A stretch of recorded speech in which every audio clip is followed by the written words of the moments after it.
자, 이번 영상에서는 근의 위치에 대해서 알아보도록 하겠습니다. 근의 위치는 다른 말로 근의 분리라고 부르기도 해요. 그래서 근의 위치, 근의 분리 똑같은 말이라고 생각하시면 되고요.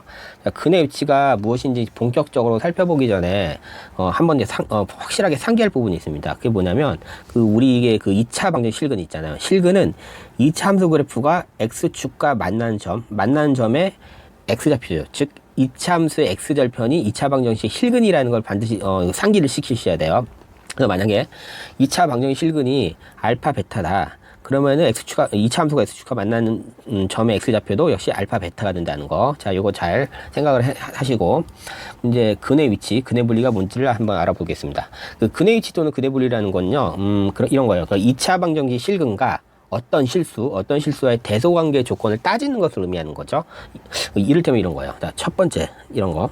2차 방정식 두근이 P보다 클 조건.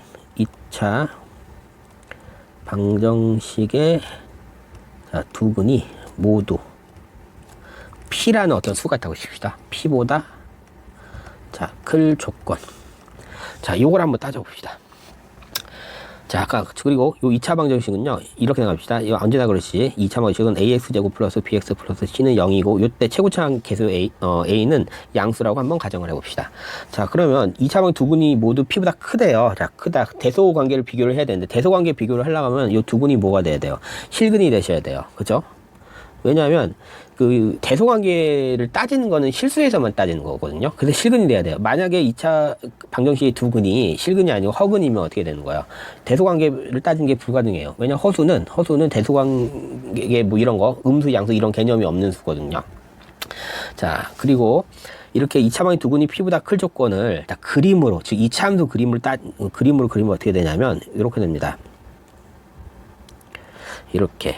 자, 두근을 편의상 알파, 베타라고 하고 P보다 크다고 했죠. P보다 크다.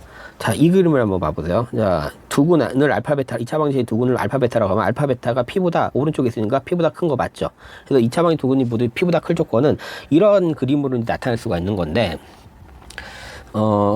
심지어 이런 것도 가능합니다. 여기서는 2차 함수 그래프가 x축과 두 점에서 만나도록 그렸는데 한 점에서 만나도록 그려도 상관은 없어요. 왜 그러냐면 우리가 문제에서 그냥 두근, 뭐 서로 다른 두근이 아니라 뭐 두근, 뭐 그냥 두실근 이렇게 하면은 그게 중근이 될 수 있다라는 생각도 해야 돼요. 왜냐하면 중근은 다른 말로 서로 같은 두실근이죠. 서로 같은 근이 두 개가 있다는 얘기예요. 그래서 두근, 두실근 이런 말이 나오면 그게 중근이 될 수 있기 때문에 이렇게 2차 함수 그래프가 x축과 접하도록 이렇게 그려질 수도 있다라는 거죠.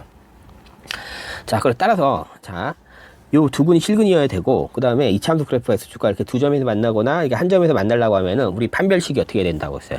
판별식이 0 이상이 되어야 되죠. 0 이상. 그래서 2차 방정식 두 근이 P보다 클 조건, 첫 번째 조건은 판별식 0 이상이다. 이렇게 되는 거고, 그 다음에 P를 한번 봅시다. 자, x가 P일 때 함수값은 어떻게 돼요?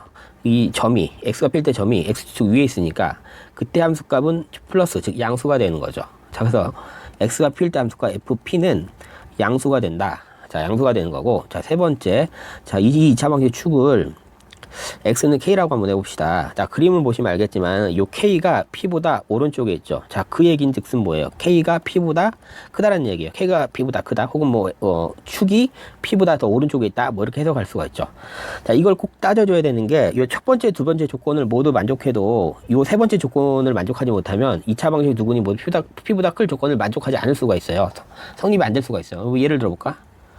이렇게. 자, 이 경우 봅시다.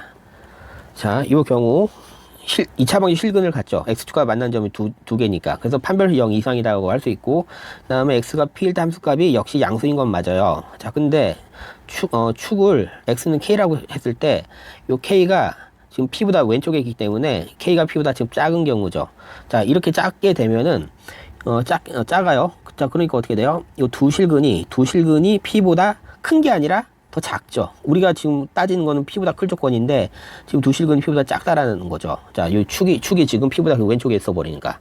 자, 그래서 이 P보다 클 조건을 만족하려고 하면은 이 축이, 즉 x는 k가 P보다 오른쪽에 된다. 즉 k가 P보다 커야 된다라는 거죠. 자, 그 다음에 이건 이제 이런 걸로 넘어가고.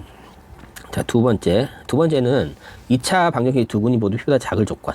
2차 방정식의 자, 두 근이 아까는 P보다 클 조건이었는데 P보다 자, 작을 조건. 자, 요걸 한번 생각해 봅시다. 자, 두 근이 P보다 작다. 그럼 두 근 당연히 그 실근이셔야 되고, 그 다음에 P보다 작으려고 하면 사실 방금도 그 그림을 그렸는데 이렇게 그리셔야죠. 자, 보세요. 2차 방의 두 근을 편의상 알파 베타라고 했을 때, 자, 알파 베타가 P보다 어때? 작죠? 그죠? 그림 보고 파악할 수 있죠. 혹은 이차함수 그래프가 이렇게 그려지는 거, 그러니까 x축과 접하게 그리는 경우도 가능하다고 했어요. 앞에서 그 이유는 설명했죠. 자, 그러면 이런 그림이 그려지려고 하면 일단 이차함수 그래프가 이렇게 x축과 접하거나 두 점에서 만나도록 그려져야 하기 때문에, 자, 판별식은 어떻게 된다? 0 이상 이렇게 되는 거고, 두 번째, 자, 이 경우도 x가 p 일단수 값을 따져봐야 되는데, x가 p 일단수 값 양수죠. 즉 fp는 양수다. 그 다음에 세 번째, 축을 x는 k라고 했을 때 요 k가 p보다 왼쪽에 있죠. 그 얘기인즉슨 k가 p보다 작다라는 거죠. 자, 그러면 앞에 있던 거랑 달라진 거는 뭐냐면, 앞에 있는 경우도 이제 뭐 판별식 뭐 함수값, 그 다음에 뭐 축의 위치 이걸 따졌는데, 요 판별식하고 축의 위치는 보니까 같아요. 축의 위치는 함수값은 같아요. 그죠? 근데 요거 축의 위치, 요 축의 위치만 지금 다르죠. 부호가 지금 부동호의 방향이 반대죠. 그래서 1번, 2번은 거의 뭐 똑같다라고 생각하시면 돼요. 원리가 똑같습니다.